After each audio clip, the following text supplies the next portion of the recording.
அனைவருக்கும் வணக்கம். நான் உங்கள் 5ஆம் தலைமுறை ஜோதிடர் ராம்குமார் ராஜேந்திரன்.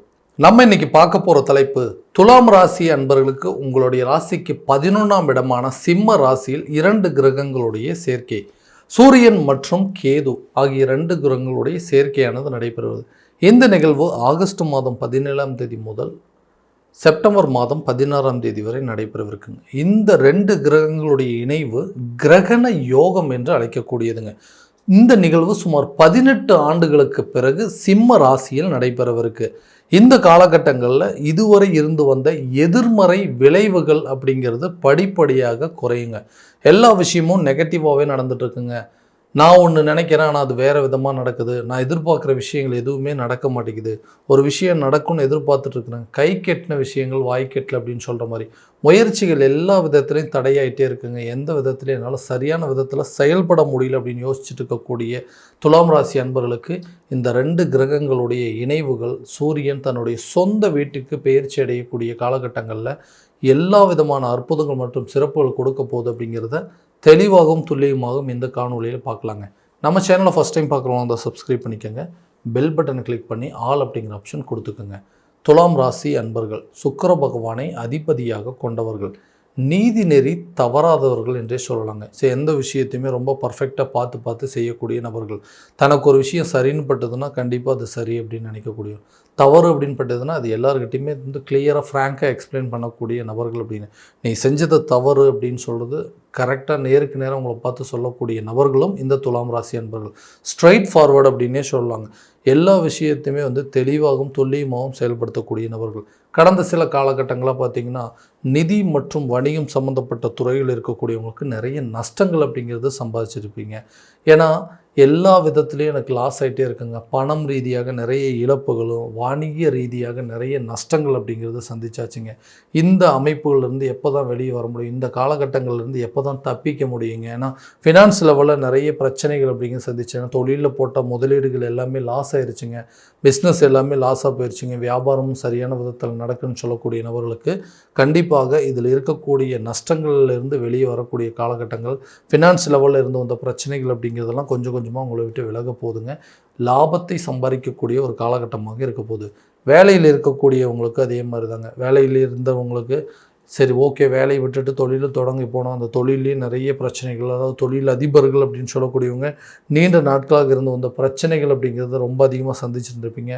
அந்த பிரச்சனைகள் அப்படிங்கிறது அதுக்கு உண்டான தெளிவுகள் அப்படிங்கிறது பிறக்குங்க. ஏன்னா பிஸ்னஸ் பண்ண ஆரம்பித்த ரைட்டுங்க, ஒரு பிஸ்னஸை கரெக்டாக ரன் பண்ணணும் அப்படின்னு நினச்சி ஆரம்பித்தோம். ஆனால் அதில் எந்த ஒரு ப்ராஃபிட்டும் இல்லாமல் எல்லா விதத்துலேயும் பிரச்சனையாகவே இருக்குது.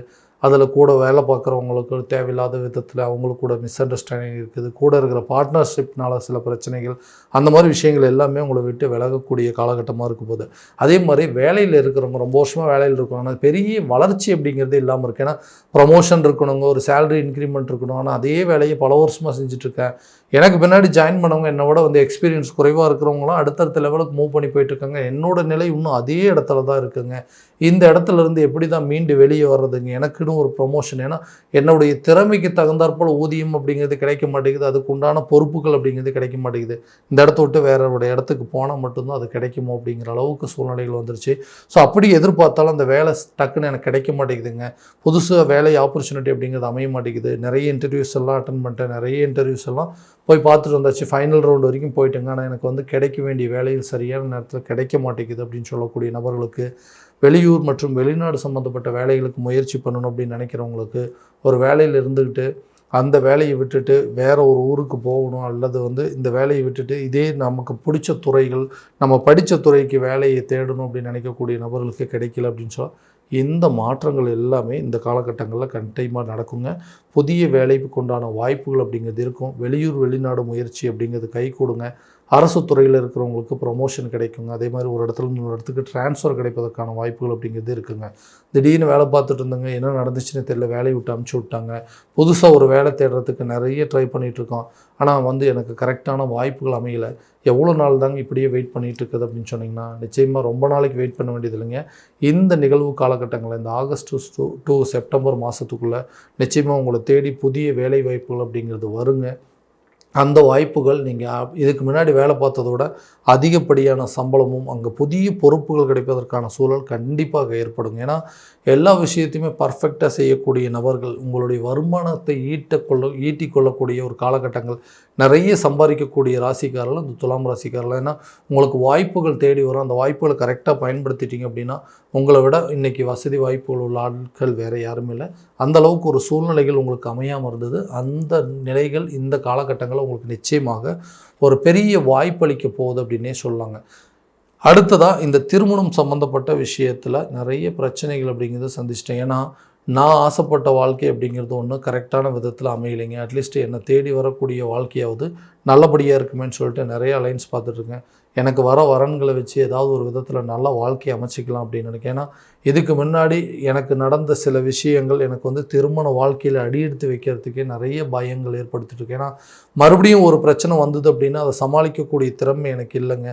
அந்த அளவுக்கு அதில் நிறைய பாதிப்புகள். ஏன்னா ரொம்ப வருஷமாக லவ் பண்ணிகிட்டு இருந்தோங்க. அந்த பிரிவுகள் அப்படிங்கிறது என்னால் தாங்கிக்க முடியல. இதுக்கு மேலே ஒரு அரேஞ்ச் மேரேஜ் பண்ணிவிட்டு அந்த லைஃப்பில் நல்லபடியாக வாழ முடியுமான்னு எதிர்பார்க்குறவங்களுக்கு நிச்சயமாக திருமணம் சம்மந்தப்பட்ட யோகங்கள் அப்படிங்கிறது இருக்குங்க. அதே நேரத்தில் ரொம்ப வருஷமாக லவ் பண்ணிகிட்டு இருக்காங்க, எங்களுக்கு இந்த காதல் அப்படிங்கிறது திருமண லெவலுக்கு கொண்டு போக முடியுமா அப்படின்னு யோசிக்கிறவங்களுக்கு கட்டாயமாக திருமணம் அப்படிங்கிறது கை கூடுங்க. வீட்டில் பேசி அதுக்குண்டான ஒப்புதலை வாங்கக்கூடிய ஒரு காலகட்டமாக இருக்க போதுங்க. ஒரு மேரேஜ் லைஃப்குள்ளே போயிட்டுங்க, அதை விட்டு வெளியே வந்தாவே போதும், அதுலேருந்து தப்பிச்சா போதும் அப்படின்னு சொல்லி வெளியே வந்துட்டேன். மறுபடியும் அடுத்த ஒரு லைஃபுக்குள்ளே என்ட்ரி ஆகணும், மறுபடியும் அதில் ஏதாவது சிக்கல்கள் வந்துச்சு அப்படின்னா என்னால் வாழவே முடியாது, ஏன்னா என்னால் எந்த காரியத்தையும் பண்ண முடியாதுன்னு யோசிக்கிறவங்களுக்கு இரண்டாவது திருமணம் சம்மந்தப்பட்ட யோகங்கள் நல்லபடியாக நீங்கள் எதிர்பார்த்தபடி அப்படிங்கிறது உங்களுக்கு கட்டாயமாக அமையுங்க.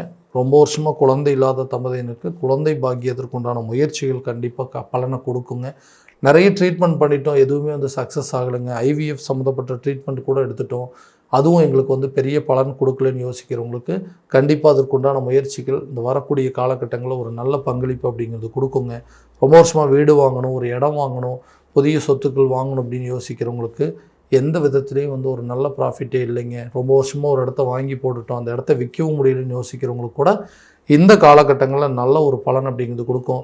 சொந்த வீடு வாங்கக்கூடிய யோகமோ அல்லது சொந்த வண்டி வாகனம் வாங்குவதற்கான யோகமோ புதிய சொத்துக்கள் வாங்குவதற்கான சில சூழல் அப்படிங்கிறது கண்டிப்பாக ஏற்படக்கூடிய காலகட்டங்கள். உங்களுடைய லாபம் இரட்டிப்பாகும். ரொம்ப வருஷத்துக்கு முன்னாடி எப்போ வாங்கி போட்டாங்க, அந்த இடத்த இப்போ விற்றா கண்டிப்பாக நல்ல ப்ராஃபிட் இருக்கு, ஆனால் கரெக்டான நேரத்தில் விற்க முடியலன்னு யோசிக்கிறவங்களுக்கு கூட இது ஒரு நல்ல பலன் அப்படிங்கிறது கொடுக்கும்.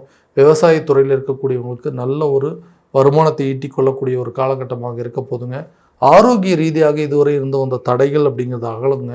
மற்றவங்க மத்தியில் எப்போ பார்த்தாலும் ஏதாவது ஒரு ட்ரீட்மெண்ட் எடுத்துகிட்டே இருக்கிறீங்க, உனக்கு உடம்பு எப்போ தான் சரியாகும், ஒருத்தர் மாற்றி ஒருத்தர் உங்கள் குடும்பத்தில் யாராவது ஒருத்தருக்கு ஏதாவது ஒரு பிரச்சனை வந்துகிட்டே இருக்குன்னு சொல்லிட்டு மற்றவங்க நம்மளை பார்த்து ஒரு ஏளனமாக பேசக்கூடிய ஒரு நிலைக்கு தள்ளப்பட்டேன். ஏன்னா ஹெல்த்தில் என்ன பிரச்சனை அப்படின்னு தெரியல, எப்போ பார்த்தாலும் ஏதாவது ஒன்று உடம்பு சரியில்லைன்னு சொல்லிகிட்டே இருக்குன்னு சொல்லி நிறைய பேர் நம்மளை ஒரு கிண்டல் பண்ணுறக்கூடிய அளவுக்கு சில சூழ்நிலை இருக்குன்னா ஆரோக்கிய ரீதியாக வரக்கூடிய காலகட்டங்களில் உங்களுக்கு எந்த பிரச்சனையும் இல்லாமல் நல்ல ஒரு ஹெல்த் இம்ப்ரூவ்மெண்ட் அப்படிங்கிறது இருக்குங்க. குழந்தைகளுடைய கல்வியில் நல்ல ஒரு மேன்மை அப்படிங்கிறது ஏற்படுங்க.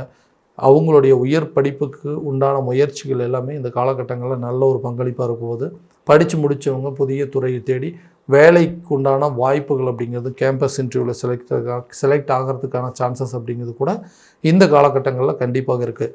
கடன் சம்மந்தப்பட்ட விவகாரங்கள், கடனால் தான் இன்றைக்கி இவ்வளோ பெரிய நஷ்டத்தை சந்திச்சிட்டுங்க. ஏன்னா சம்பாதிக்கிற பணம் மொத்தம், அதாவது தொழில் ரீதியாக வரக்கூடிய லாபங்கள் மொத்தத்தையும் வட்டி கட்டுறதுக்கே செலவு பண்ணிகிட்ருக்கேன். ஏதோ ஒரு காரணத்துக்காக ஆரம்பித்தேங்க, சின்னதாக ஒரு கடன் வாங்கினேன்.